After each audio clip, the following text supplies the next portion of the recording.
রানাঘাট দক্ষিণের মুকুটমণি অধিকারীর সমর্থনে রানাঘাট দক্ষিণ বিধানসভার গ্রামগঞ্জ থেকে ছুটে আসা জনগণ আজ বলছে তৃণমূল সরকার আর নেই দরকার। জনগণের এই ভিড় বলে দেবে এবার তৃণমূলের পতন নিশ্চিত। আপনারা সকলে দেখতে পাচ্ছেন মুকুটমণি অধিকারীর গাড়ি অলরেডি আমাদের সামনে চলে এসেছে এবং সেই গাড়ি থেকে মুকুটমণি অধিকারী বের হচ্ছে। মুকুটমণি অধিকারী হলেন গত 2019 এর লোকসভার সকলের পছন্দের প্রার্থী, কিন্তু সেই সময় টিএমসি সুপ্রিমো তথা মমতা বন্দ্যোপাধ্যায় তার বিরোধিতা করায় তার সার্ভিস লাইফের 5 বছর সম্পূর্ণ না হয় তার কারণে তার জায়গাতে শান্তিপুরের জগন্নাথ সরকারকে প্রার্থী করা হয়েছিল। এখন 2021 তার জনসভার বিধানসভায় মনোনয়নপত্র জমা দেবার দিন আমরা সকলে তার সমর্থনে রানাঘাট দক্ষিণের জনগণ দেখতে পাচ্ছেন সেই বিশাল ভিড় এবং মানুষের মধ্যে যে আনন্দের প্রভাব দেখেই বোঝা যাচ্ছে তার জয় নিশ্চিত।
দক্ষিণ রানাঘাট দক্ষিণ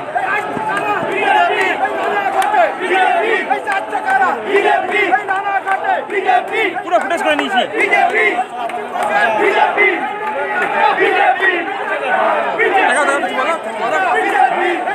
এখানে কি হচ্ছে? দক্ষিণে যাচ্ছে বলো। ধরো ধরো, পেলো না চলো।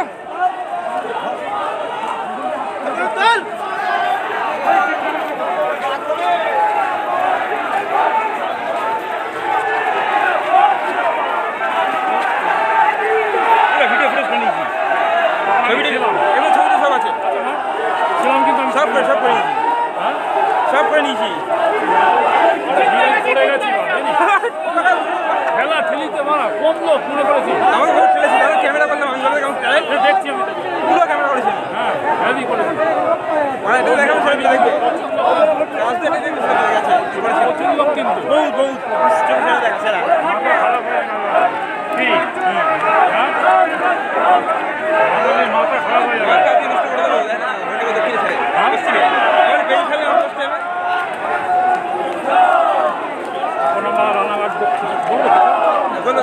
দক্ষিণে প্রার্থী মুকুটমণি অধিকারী এখন রানাঘাট কোর্টে আমরা এসেছি। এখন নবীনাথন সাবমিট করার জন্য আপনারা এত লোক দেখছেন।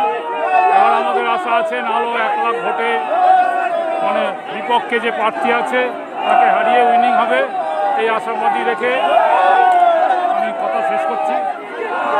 জয় হিন্দ, বন্দে মাতরম, ভারত মাতা কি জয়। জয় শ্রীরাম। ঠিক আছে। রানাঘাট দক্ষিণে প্রার্থী মুকুটমণি অধিকারী নমিনেশন জমা দিতে এসেছে রানাঘাট এসডিওতে। তো সমর্থনে আমরা সবাই এখানে এসেছি।